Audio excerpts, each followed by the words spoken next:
Aquí en vivo en Radio Salud para todo Buenos Aires. Recuerden que estamos emitiendo por AM810, justamente para todo Buenos Aires, capital Gran Buenos Aires, y a través de nuestras redes sociales en YouTube, Radio Salud TV en YouTube, nos pueden ver en mi Instagram, @Jorge Giacomelli o @Radio Salud TV. Así que mucha gente está prendida del otro lado, lo cual agradecemos muchísimo.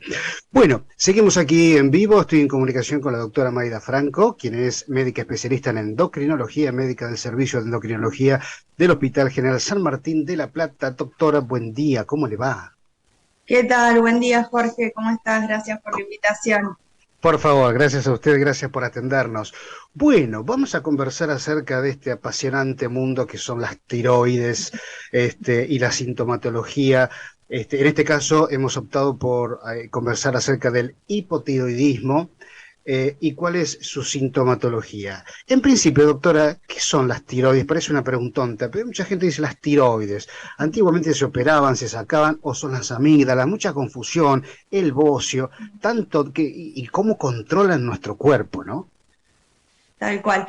Bueno, la glándula tiroides, todos tenemos la glándula tiroides, se encuentra ubicada en el cuello, sí, en la parte baja del cuello, por eso cuando hablan de bocios, el agrandamiento de esa glándula tiroides generalmente se visualiza si es un agrandamiento importante, si un aumento de tamaño importante. Y obviamente, como vos decís, tan importante porque es una de las hormonas principales que tenemos que regulan todo el funcionamiento de nuestro organismo, ¿sí? Y esta glándula produce las famosas hormonas tiroideas que obviamente funcionan a nivel de todo el cuerpo, ¿sí? En otras glándulas como son los ovarios, en otros órganos como es el cerebro, el corazón, ¿sí? Los intestinos. Entonces, cuando esta glándula no funciona bien como en el caso del hipotiroidismo, hace que obviamente muchos órganos y muchas otras glándulas se vean afectadas, ¿sí? Y Ujú. por eso sus síntomas, digamos, son a veces inespecíficos porque no tenemos una sola, digamos, un solo síntoma y con eso lo sospechamos. ¿Sí? Por Ujú. eso a veces es un poco dificultoso el diagnóstico o a veces, bueno, el paciente presenta muchos síntomas y bueno, entonces ahí uno puede llegar a pensar que estamos en presencia de un hipotiroidismo. Bien. Doctora, ¿es muy frecuente el hipotiroidismo? ¿Por qué se da? ¿Qué es lo que pasa en el cuerpo de una persona que tiene hipotiroidismo? Bien, el hipotiroidismo sí es una patología frecuente en la población, ¿sí? Afecta principalmente a las mujeres, pero igualmente Ah, hay hombres que pueden tener la patología y también niños, ujú. ¿sí? Y dentro de las causas tenemos diferentes causas, ¿sí? De hipotiroidismo. La más común, ¿sí? Hoy en día es el hipotiroidismo autoinmune, ¿sí? Que se produce porque se generan anticuerpos, ¿sí? En nuestro propio organismo que va atacando a la glándula y eso produce que esta glándula genere menor cantidad de hormonas, ¿sí? Ajá.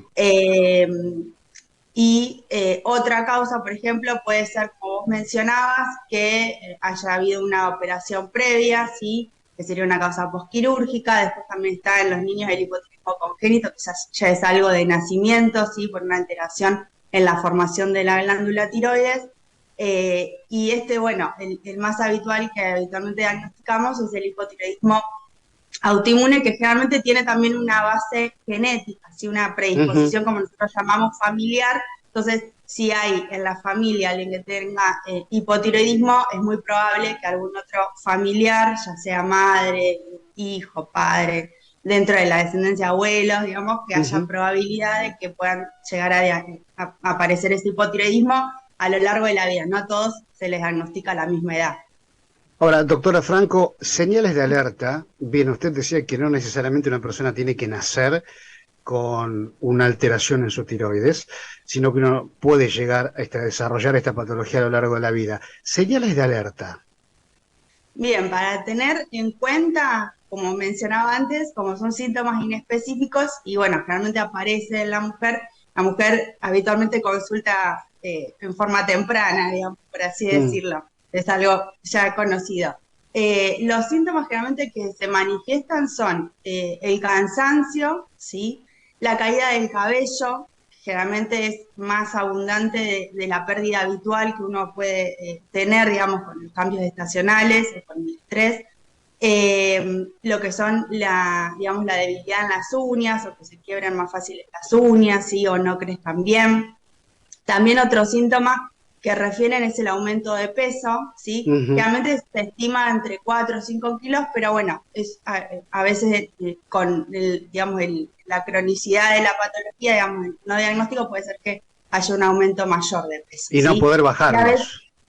claro, y cuesta a veces, sí, a pesar de que hagan dieta o hagan actividad física, no obtienen, digamos, la respuesta que uno buscaría con ese tipo de, digamos, de tratamiento o de ese ejercicio, digamos, ¿sí? Ujú. Sí, sí, sí. Y también en las mujeres muchas veces puede ser causa de infertilidad, ¿sí? Por eso también uno, cuando una paciente busca embarazo y no se concreta, bueno, también es una de las causas para buscar el hipotiroidismo, y a veces también las mujeres presentan alteraciones del ciclo menstrual, ¿sí? Obviamente asociado a todos los otros síntomas que yo les mencionaba, y también puede haber, digamos, asociaciones con otras patologías que son, en este caso, del gen autoinmune. Entonces, uno a veces también las puede sospechar o buscar, por ejemplo, los pacientes que tienen enfermedad celíaca, los pacientes que tienen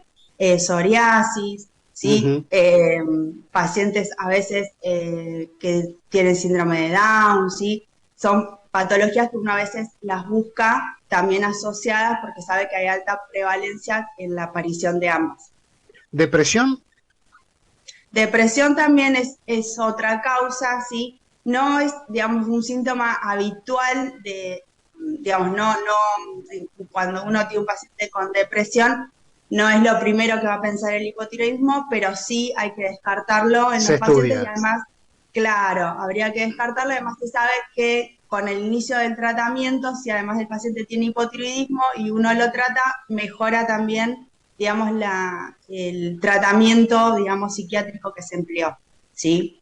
Doctora Franco, ¿el diagnóstico es sencillo de laboratorio?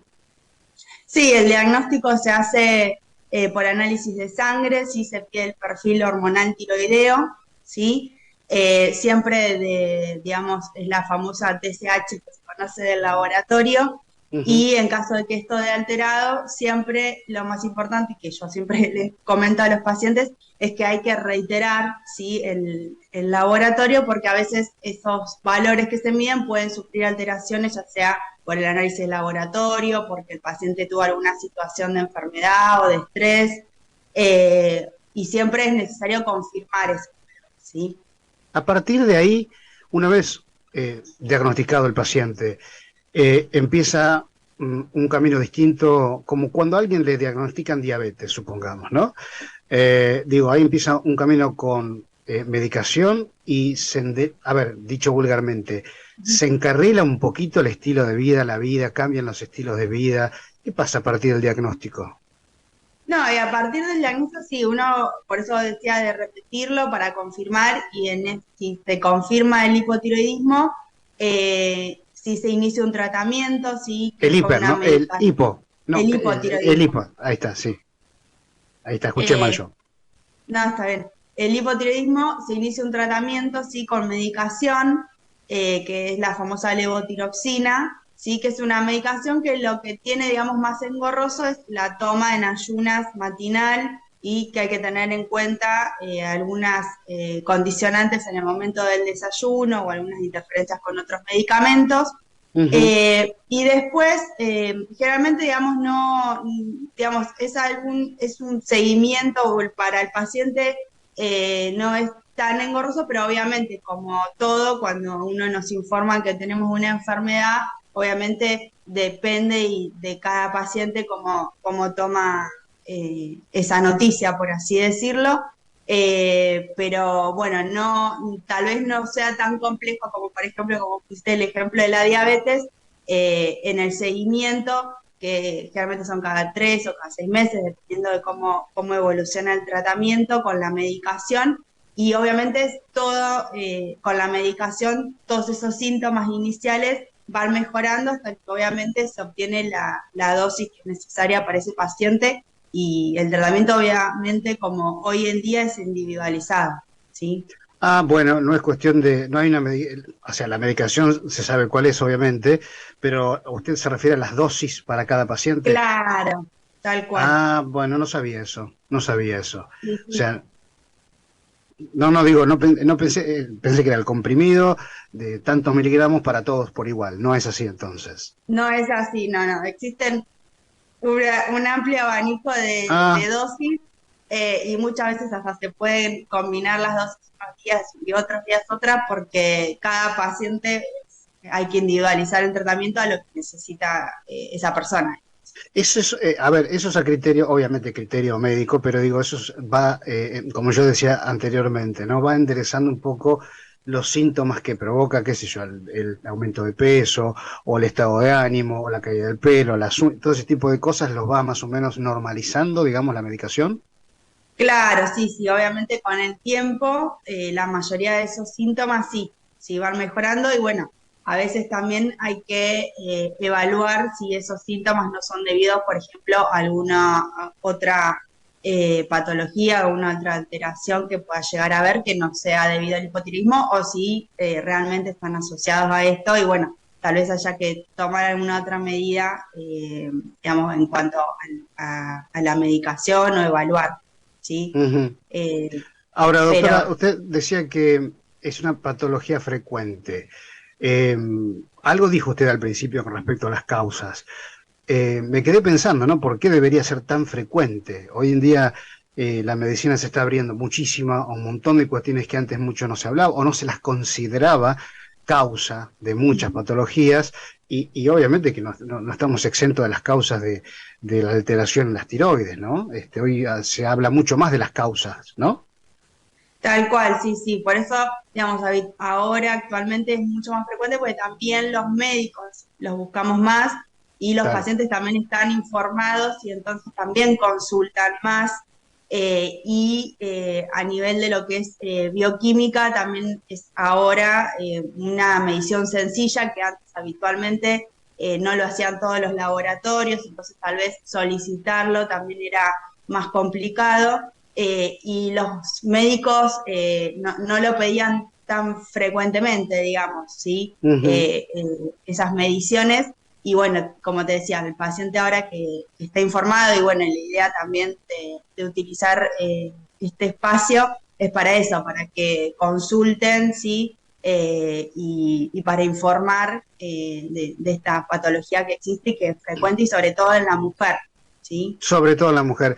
Yo no sé si habrá estadísticas, digo, pero es más frecuente el hipo que el hipertiroidismo. Sí, es más frecuente el hipotiroidismo. Sí, sí. Ah, bueno, El hipertiroidismo también es frecuente, digamos, generalmente las patologías autoinmunes son más frecuentes en las mujeres, por eso las dos van a tener mayor frecuencia en la mujer, pero en relación el hipotiroidismo con el hiper es mucho más frecuente, o por ejemplo, si uno hace una consulta rápida dentro de la familia, probablemente o de los amigos encuentre varios que tengan hipotiroidismo y tal vez hipertiroidismo no o uno solamente. ujú. Quizá alguna mujer que nos esté escuchando va a poner cara rara cuando diga esto, pero todo lo que sea hormonal es más propensa a la mujer a que se altere o no. No, en realidad, No, digamos, bueno, no tiene que ver con lo hormonal, sino que más que todo con las causas, digamos, con este, como yo te mencionaba, con este origen autoinmune, es como más frecuente que aparezca en la mujer, pero bueno, hay varones obviamente con esta patología y como vos decías también con el hipertiroidismo, y ujú. bueno, con muchas otras patologías endocrinas, por eso, digamos, generalmente también como te mencionaba yo al principio, el hombre es más difícil que consulte o la consulta tal vez es más tardía. Me quedé pensando en eso y totalmente cierto, totalmente de acuerdo. Y siempre pongo el mismo ejemplo cuando hablamos con los urólogos, que lamentablemente hoy se sigue encontrando cáncer de próstata en estadios muy tardíos a causa de que somos reacios a controles de acá, de allá, que si no nos empujan no vamos. Y la mujer está tan acostumbrada a ir a su médico ginecólogo, casi su médico de cabecera, que bueno, sí, es verdad, el tema de los hombres somos muy reacios a este tipo de... A todo lo que es control médico le escapamos, es la verdad, es cierto, le escapamos. Doctora, algo que no le haya preguntado que es importante, a nivel de título preventivo. No, eso, remarcar si querés, de nuevo mencionarte los síntomas que son más habituales, el tema del aumento de peso, de la caída del cabello, ¿sí? Ujú. El tema de las alteraciones menstruales en la mujer. Bueno, también no mencioné, pero bueno, que es a veces una consulta más del varón, que hay alteraciones de la libido, que llamamos, ¿sí? O alteraciones relacionadas con la función sexual. Eh, También el tema de las uñas quebradizas, la piel seca, que es otro síntoma que muchas veces Ah, también mencionan. Y bueno, y como vos decías, también puede ser causa también de depresión, o bueno, o contribuir a que esta, si es otro el origen de la depresión, no responda como corresponde al tratamiento. doctora Mayda Franco, un placer escucharla, muchísimas gracias. Tiene mucha linda información en su página. Recuérdeme la página de Facebook y la de Instagram. Bien, la página de Facebook es doctora Mayda Franco, guioncito endocrinología, y la página de Instagram es @doctora Franco Mayda. Ahí está, para que la gente pueda chusmear e informarse sobre el comando central, que son las glándulas, ¿no? Sí, Es como el comando central del cuerpo. Alguna vez en la tal cual. facultad un cardiólogo nos explicaba, dice, antes de hablar del corazón, nos decía este viejo cardiólogo muy sabio, decía, vamos a la cabeza, vamos a las glándulas. Todas las glándulas manejan todo el cuerpo. Y Sí, tiene razón, lógicamente. Doctora, tal un cual. cariño muy grande. Muchísimas gracias. Bueno, muchísimas gracias, Jorge. De nuevo, gracias por la invitación y siempre a Por favor, disposición. que tenga un hermoso día, ¿eh? Ahí estuvo con Gracias. nosotros la doctora Mayra Franco, médica endocrinóloga, y una linda charla. Bueno, hoy hicimos, el tema fue el hipotiroidismo y en otra oportunidad seguramente vamos a tratar el hipertiroidismo, la otra pata, ¿sí?